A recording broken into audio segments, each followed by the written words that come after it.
Hello and welcome to the School Leadership Show. Unfortunately, Mike can't make it, but we will just have to power on without him. He will be sad to miss the secrets to successfully addressing conflict in schools because that's what we're going to talk about today. I am Jen David Lang, and today we'll be talking about the book From Conflict to Collaboration, A School Leader's Guide to Unleashing Conflict's Problem-Solving Power by Robert Fierson and Seth Weitzman. To speak about the book, we have one of the authors, Rob Fierson, here. Unfortunately, Seth Weitzman couldn't make it. Rob served as an AP in middle school and then a principal in elementary and high school. So he knows the full range, K to 12. And he was also a teacher and he worked in the central office. So this guy is well versed in a wide range of roles and grades in education. And we're bringing him on because of his research interest in organizational conflict, something we all need help with. So welcome to the show, Rob. Well, thank you so much for having me. I'm delighted to be here, Jen.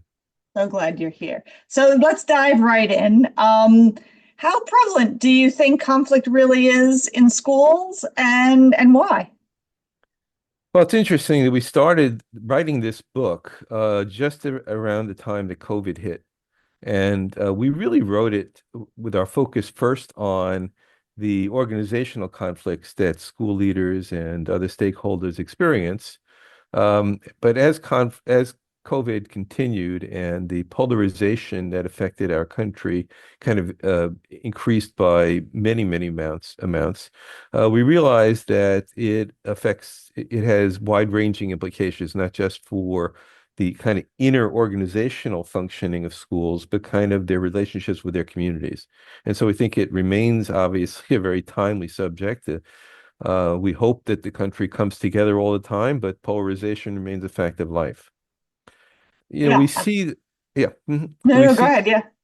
we see conflict emerging from a variety of circumstances. First of all, one of the primary points of the book is that conflict is inherent in any organization, and schools in particular, because you think about it for a minute. You have people coming from a variety of different backgrounds.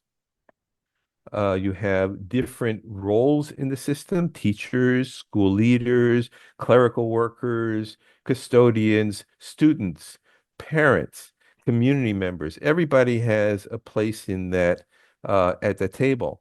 And so everybody coming with diverse perspectives, it's only natural that there are conflicts that emerge.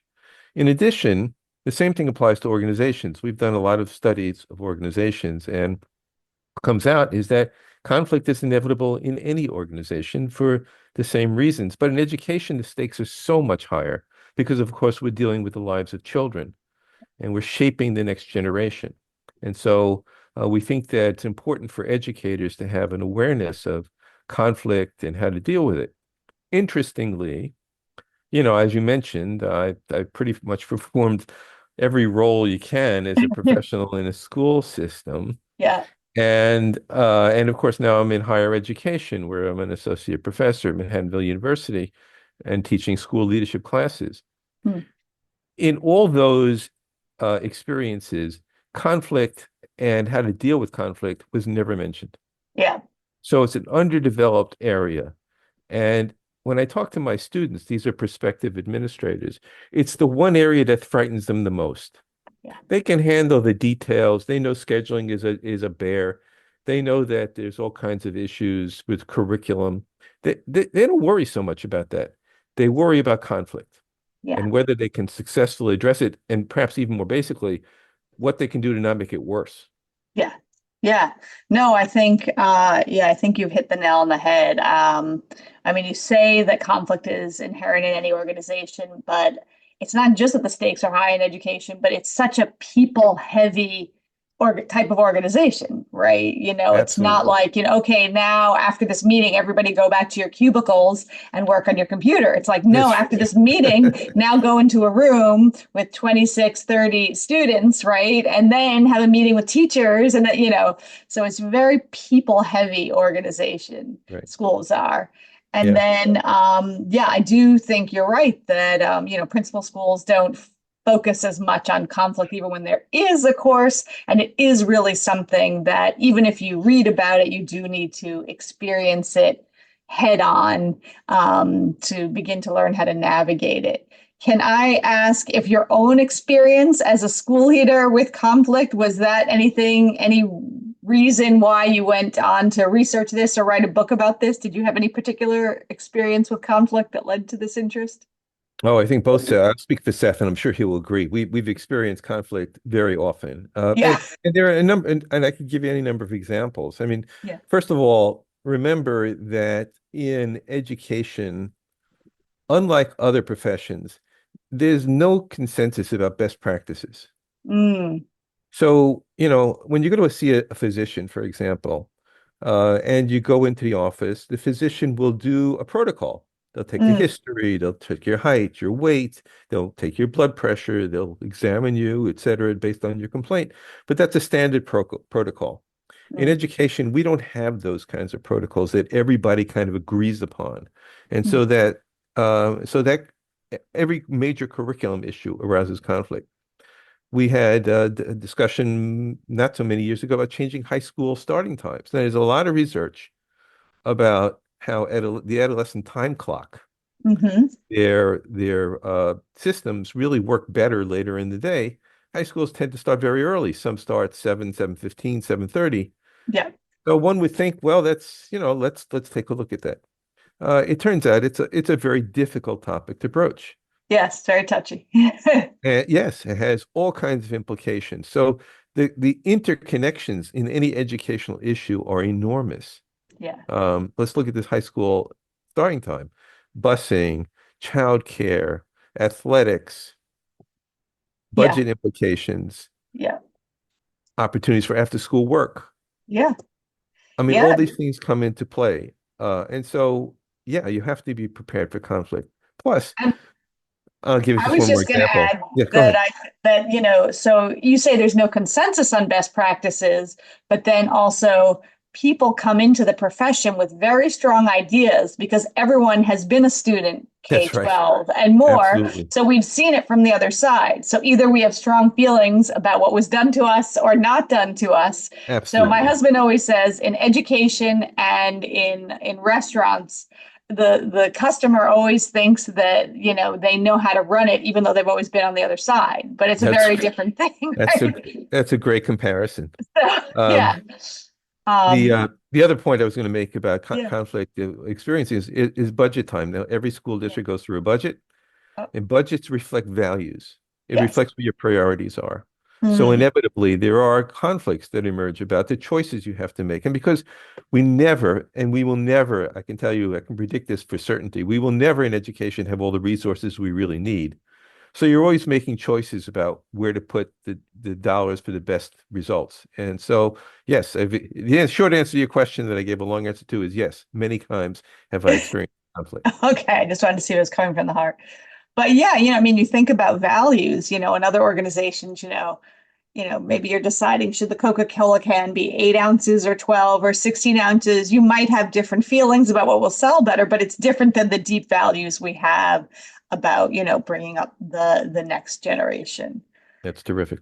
Yeah. So, what I think appealed to me about your book is you have a somewhat rosy or optimistic, let's say, idea about the possibility of turning conflict into collaboration, and that there's a lot of potential, you argue, for conflict to lead to growth and healing. So, can you share a little bit about why such an optimistic view?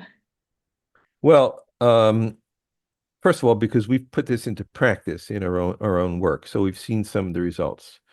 I'm also an historian. I was trained to be an historian, was a social studies teacher initially. Yep. And I've seen, if we look at the big scale of things that people thought couldn't be done can actually be done. And I point to a couple of things. And I'll share one with you. If you look at South Africa in the mid 20th century, you would never envision that apartheid would end. Mm.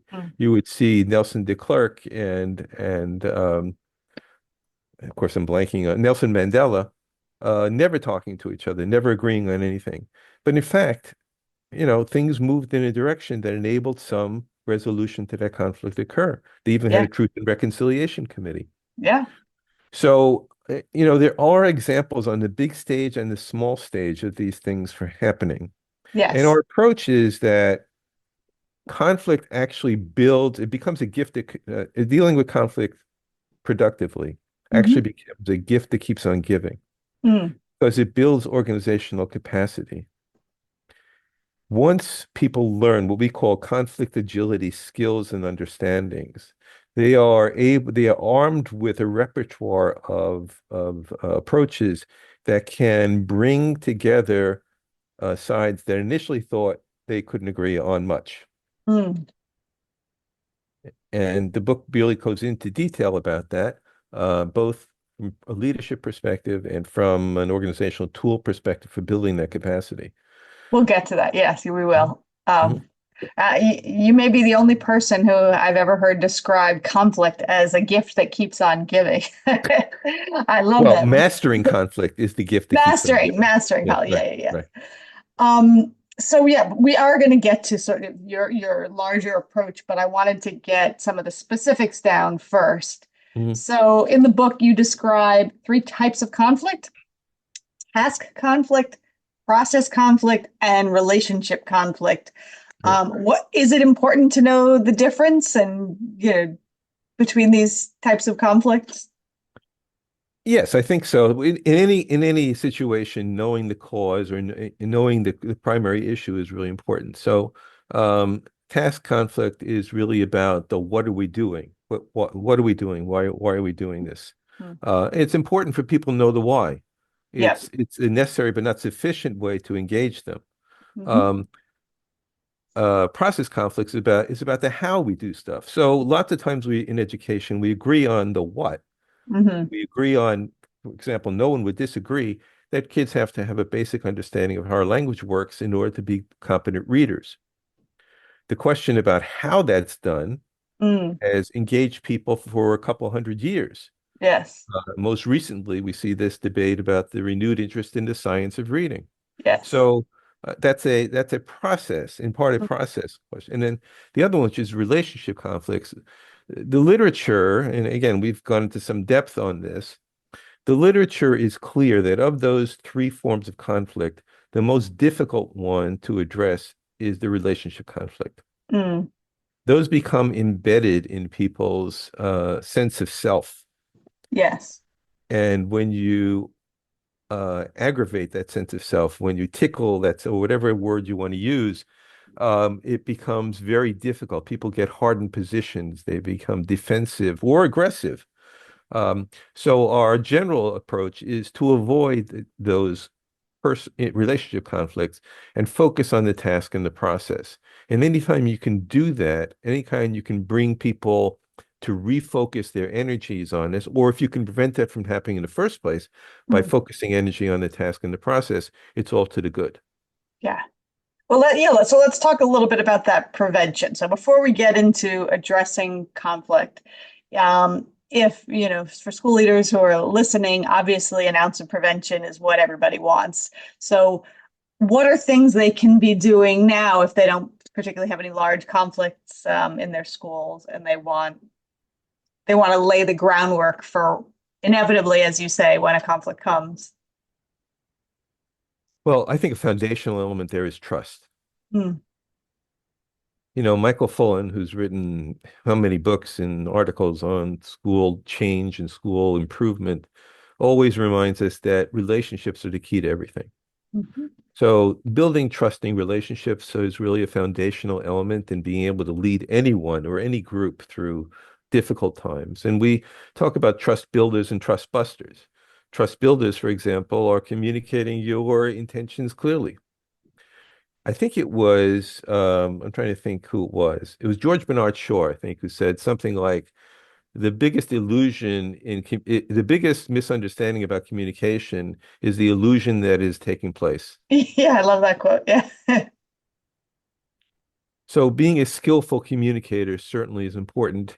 Again, we hear many stories, and I've personally made mistakes where I thought I said something or may provided clear guidance, and it turned out that that was not the case.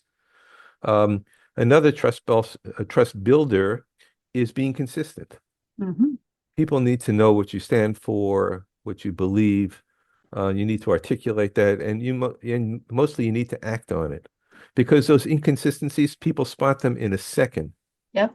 And there's so much skepticism and cynicism really about leadership at all levels at this point in our society, that those even slight errors can lead to a big erosion of trust. Trust is very hard to build and easy to take away. Yep. Yep. And trust busters, for example, are those inconsistencies or showing favoritism. Another trust buster that's hard to address, and maybe this leads somewhere you want to go to, Yeah. are these unconscious biases that we all maintain. Yeah. So these biases, initially they do have function. They enable us to make quick decisions. If we had to think about every decision that we were going to make during the course of the day, we'd never even get dressed. Yeah. So these biases for action, whether behavioral action or spoken action, are really important parts of our day, but they can lead us astray. Yeah. For example, I'll give you a couple of examples. There's the confirmation bias, where we kind of only seek out information that confirms what we already believed. Yes. Um, there's the primary attribution bias, which really attributes behaviors to individual faults. And Hmm. what that does is obscures systemic issues that are really causing. And we think that's really important, because this kind of bias, this kind of clouding of your own cognition, really may constrain efforts to deal with deep issues like equity Hmm. in schools. Yeah. So those are a couple of suggestions I would give. It's a lot, right? I mean, if you think of a leader constantly thinking about avoiding those trust busters, as you call them, like those unconscious biases, the favoritism, while at the same time building trust through communication and consistency. It's a lot. And what I always say is for leaders that literally everything you do, you're either building trust or taking away from it. Everybody's watching you all the time. That And is it's true. like a bank, right? You want to have many more deposits in the bank of trust than withdrawals, so that when a breach or a conflict does happen, right, you have a lot of trust in the bank. You still need to address it, but it's a little bit easier than if you haven't built up a Yes. reserve Yes. of trust The deposit. Yeah. the other point, I guess, related to trust is that you have to go into the situation kind of believing in the growth mindset. Yes. As Carol Dweck has articulated. I mean, you have to believe that one's abilities and your potential are not fixed, that Yeah. people can learn things, that groups can learn things, that schools can learn things, Yes. in order to have the confidence and the energy to kind of pursue this approach. Yeah, yeah. I run these mastermind groups with school leaders, and the topic happened to be trust this last week. And one of the things that I said was the first step in getting someone to trust you is to trust them. That we have Mhm. to believe in our staff members, like you said, the growth mindset. It's not just about students; it's about our staff. Absolutely. And if you believe in them and you act like you believe in them from day one, that's the first way to get them to trust you. You don't wait for them to trust you. You take the initiative and you need to trust them. But yeah, so let's pull this back to conflict. So in the book, you describe three approaches to conflict, all conveniently starting with A. I love, Yes. I do that too. I don't know why I like that. But so you say often with conflicts, leaders will either attack, avoid, or address conflict.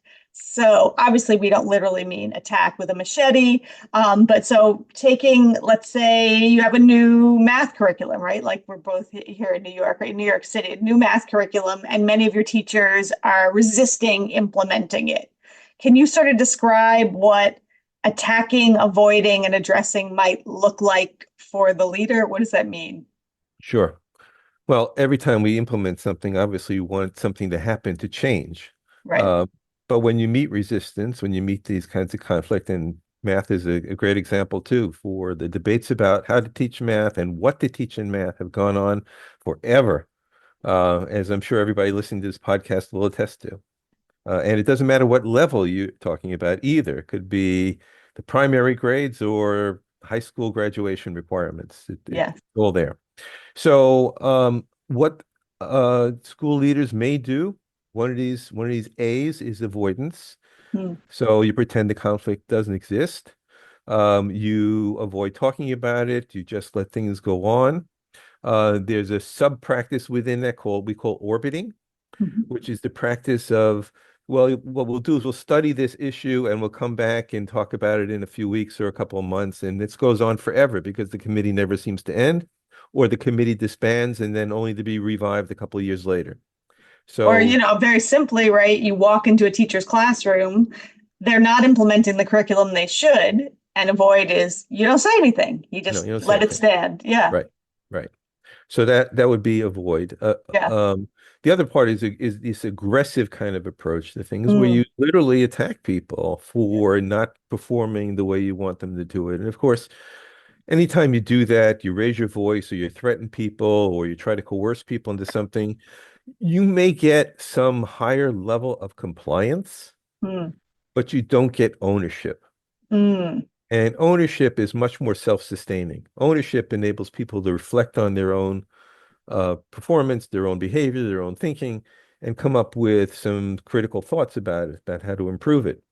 If we're talking about continuous improvement, the way to shut that down is pretty much to use the whip and chair method of Yeah. school leadership, Yes. which do this or else. Right. So Right. So you'll get to, it doesn't necessarily have to be aggressive, right? I mean, you could observe a teacher who is not teaching the new math curriculum, and then when you debrief, you could say, "This is going to be reflected in your evaluation." The sort of yeah, carrot, I mean, a calm voice, but isn't that still considered an attack approach? yeah. Or people take it out in other ways. They give them bad schedules the following year. Yeah, They give them exactly. classes with the people that they don't want to have in classes. Right. Right? They give them a Yeah. different room assignment. I mean, Yeah. teachers are really attached to their rooms. They Yeah. find that really important. It's a place, it's a home. They are. Traveling around is a big penalty. Yeah. So there are all kinds of ways to deal with that in subtle and sometimes not so subtle Yes. strategies. Yeah. So let's for the address, let's talk about the heart of your approach to problem solving in your book with Seth. Your big suggestion seems to be to put together a team with diverse voices, diverse roles, and have them go through the steps of design thinking from the Yes. field of engineering um, to to address, that's the third A, to address the problem in a more productive way, go through, empathize, define, ideate, prototype, and test. So can you Perfect. describe a little bit, first of all, why did you borrow from the field of engineering? And then can you tell us more about what this approach looks like? Yes, certainly. And if I could add a little preface to that, there's Yeah. another piece to this that we talk about also, which is improving your own conflict agility skills as a leader. Mm, So what's involved there? Because you set the stage, you set the tone. We very much believe that leaders have an important role to play and do play important roles. And they set the stage, they set the tone, they command resources, they have the power of communication. So there's lots of ways in which leaders kind of set the stage. And the first step in that is to really use yourself as an instrument mm, and to refine your ability to be an instrument in that. So that you have to be able to withstand the emotionality of conflict, for example. mm, We know that, and this thing is pretty well determined, that emotions really can control our thinking. mhm, They can dominate our thinking. The phrase that we use in the book that we borrowed from Chip and Dan Heath is the analogy of the elephant and the rider, with the elephant representing your emotions and the rider being your cognitive abilities. So think about the disparity in power there. mm, So we talk about being able to handle your own emotionality, knowing the purpose of the conversations you're about to have, knowing the desired outcomes or the intentions you'd like to have, and really being able to do those things before launching into the process. So we took design thinking because it's designed to address wicked problems. mhm, The wicked problems are things that don't have a clear solution, things that have resisted solving over time. things in which there are multiple perspectives and they all have some validity. So how do you combine all those things at one time? And we see that the design thinking and elements of design thinking can be adapted to various situations in schools, but design thinking overall provides this opportunity to do that. And there are 5 steps that you've described. The first step is empathize, and empathy. I go back to my middle school days, as a teacher and school administrator. Um, the biggest developmental challenge for kids socially is learning what it's like to be in somebody else's shoes. And the same for adults. Yeah. One of the biggest difficulties we have is appreciating someone else's perspective. So the empathy stage is designed to be non-judgmental. You can look at this in, I'll use 3 different comparisons to describe it. You can look at this as an anthropologist would, Mm-hmm. trying to understand a different culture.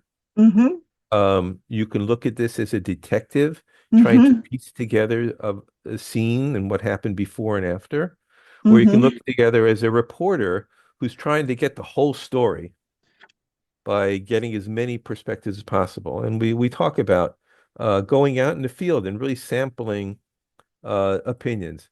And for that, you have to suspend disbelief, just like Mm-hmm. you would when you attend a movie or a play or read a novel. You have to suspend the disbelief and you have to abandon the rush to judgment. So you assemble as many perspectives as possible to really get a picture of what people are thinking, saying, Yep. doing, and feeling. Now, 2 of those are pretty easy. What they're Yep. saying and doing is pretty easy. Mhm. Thinking and feeling is a little harder. Yes. So you have to do a lot of evidence gathering and you have to look in all the places high and low. Yep. We talk about, for example, don't forget the power of social media because that's where the meeting after the meeting happens. Mm. Yeah. Well, I Looking, want to phrase here for a sec because I think as educators, especially leaders, we're often in our position because we're good problem solvers, right? So I right, like that you stop and you say, no, don't jump into the problem yet, right? We're not going to jump into I'm solving it yet. Let's start with this empathize step. Let's take right. this team, and it's not just let's take this team and look at our own navels, but it's like let's go out That's into right. That's the right. That's and right. talk to people. So if the huge conflict in your school is about, let's say homework, right? Because that's another big button issue, right? You've got some people who want to double the amount of homework, some people who want to keep the amount but make it more meaningful, and some people who want to do away with it, right? So then you really could imagine going out and let's talk to some parents who we don't usually hear from, not the head of the PTA. Perfect. Let's go talk to students who, let's say it's middle school, right, who just started our school and some were about to graduate. And let's talk to, really like get a sense of all of this. And I love that. Even go look on social media. What is everybody saying about homework on social media? So, Yes. And of course, there's a place for data in that too. What do data say? I mean, right. so you really need to assemble the whole picture.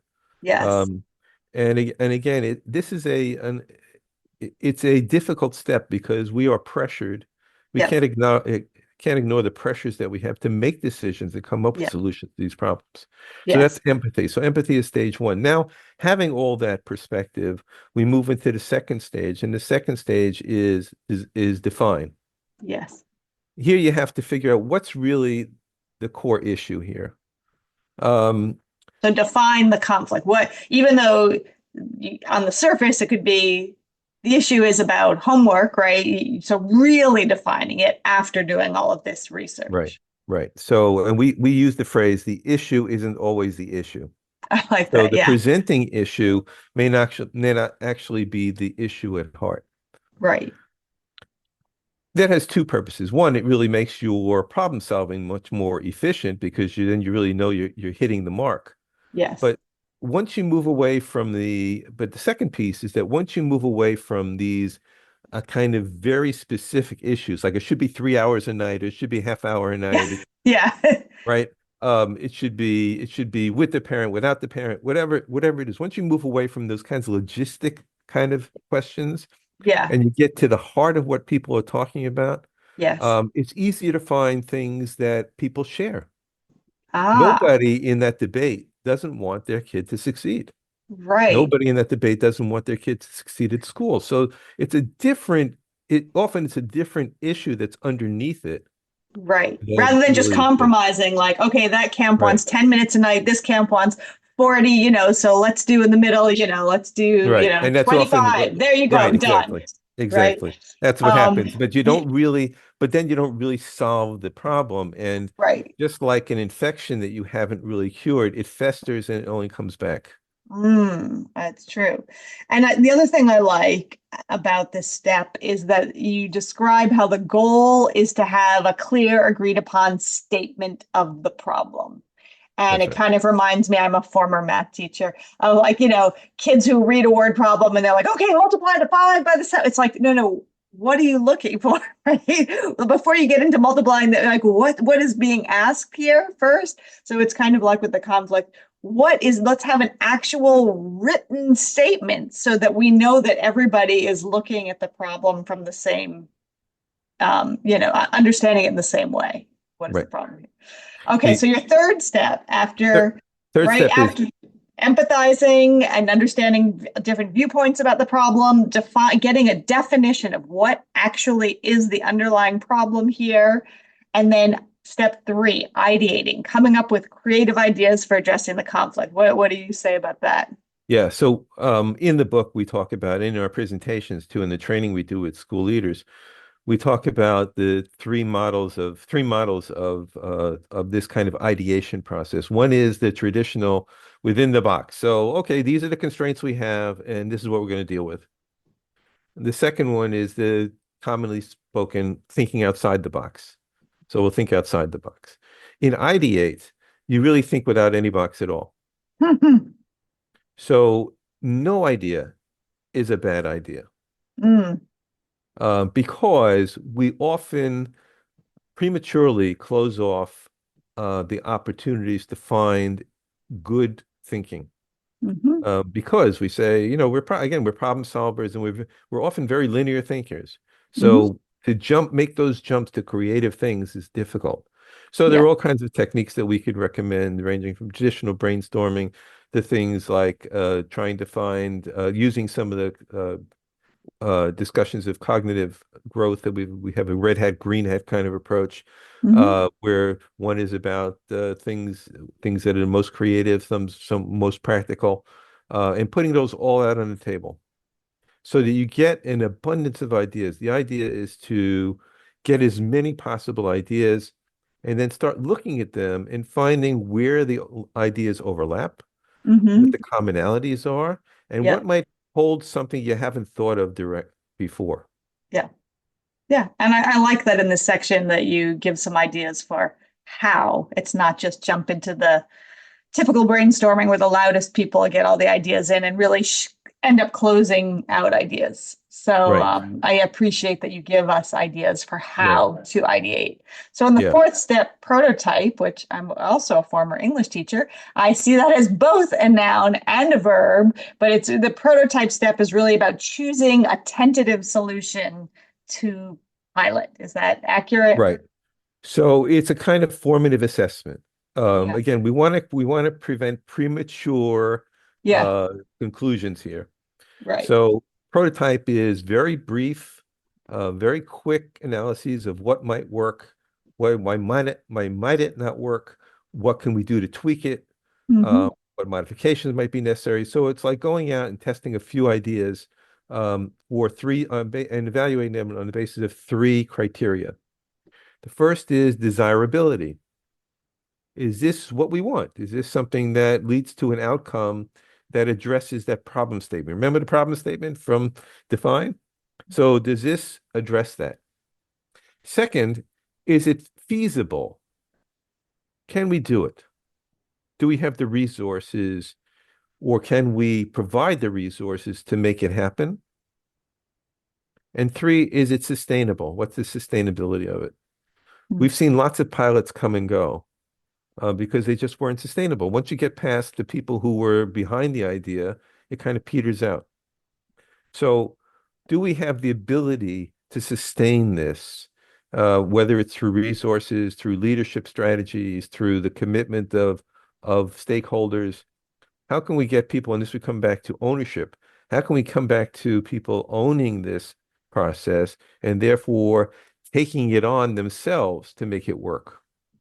Yeah, and I like that you include a couple things. One, being very intentional about the language to make sure everybody involved understands this is a pilot. This is a pilot. It's a lot less intimidating if people know we're just trying this out and we're willing to go back to the drawing board. These 5 steps don't, just happen once. You can go around and That's come right. up with more ideas and tweaks. So I like the language around, let's see how it's going. And then the second thing is that you can have more than one prototype. I think that might help to satisfy a lot of people. Well, we never tried my idea, right? So That's maybe right. in one classroom, you try, let's try giving no homework at all. What happens in this classroom? This other classroom, let's do a flipped classroom where the homework is all, watching lectures and then the work is in the class, right? So you actually get to try it out. It's not some theoretical, just sitting there in a committee meeting talking about what might work. It's very hands-on, and there can be more than one. That's correct. That's correct. And Um, you yep. remind me that that one of the strengths we think of design thinking is that it's an iterative process, which means you can go back to any stage at any point. So Yes. it's not this kind of linear, we did ideate, now we're doing prototype. And if we decide that the prototypes didn't work, we start to ask questions of ourselves and we say, okay, what did we miss here? Great. Where do we go off the track? Right. And maybe we need to ideate some more. Maybe we need more ideas. Maybe we didn't get the problem statement right. So um, this involves, obviously, it involves a commitment of time. This Yes. doesn't happen overnight. And I think that's one of the points we raise in our book, in our trainings, is that you can go for the low-hanging fruit and it's easy and Yeah. it's quick, but it Right. doesn't address the bigger issues. These major issues you've identified, one about homework, Yeah. they didn't arise overnight, No. and they're not going to be addressed overnight. Right. Right. And as you say, right, this takes a lot of time. This isn't, to be used for, a parent who is angry that a bus stop got moved, right? These are for Right. larger, more intractable problems. Right.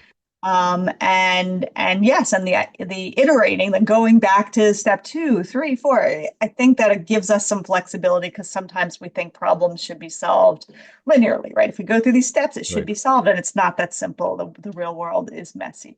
So the Right. final step, test. So that's Test. when you actually like you implement the pilot, you see if it's working, right? Right. See if it's working. We've decided on a particular strategy or solution.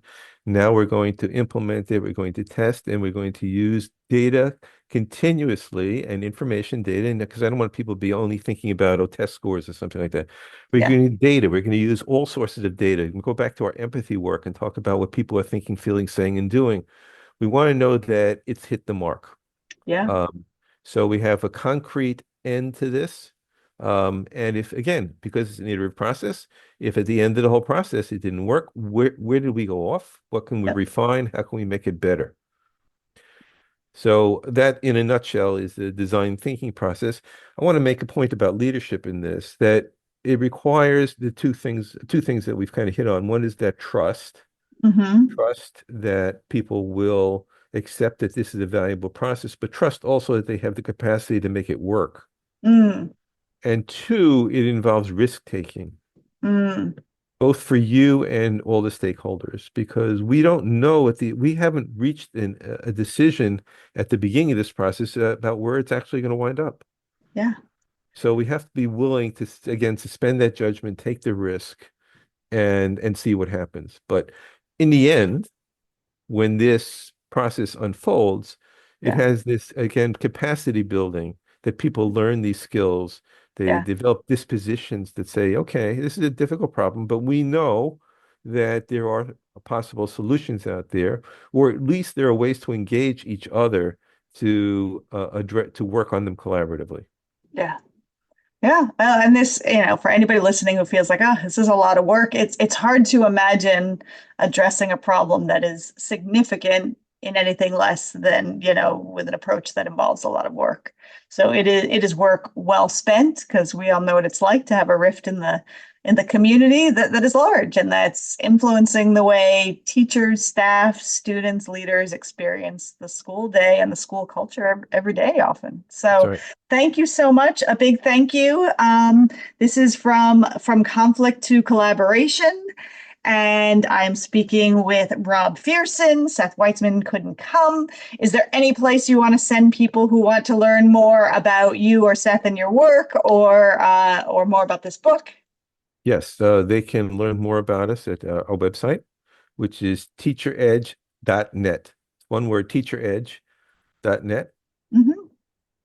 We write a lot for Edutopia if they want to look at some of our work on that. And Great. we've been published in all the major journals that professionals read, Educational Leadership, Phi Delta Kappan, et cetera, et cetera. So we're happy to work with others. And if people want to learn more about it, we'd be delighted to work with them. Thank you so much for your time. Really appreciate it. Oh, thanks, Jen. It's been a pleasure. We really appreciate it. Thanks for listening to this episode of the School Leadership Show, a podcast for aspiring and practicing school leaders. Send your comments, questions, and show ideas to me, Mike, at schoolleadershipshow.com. And please consider rating the podcast in iTunes and leaving a comment. And definitely pass the show along to your colleagues.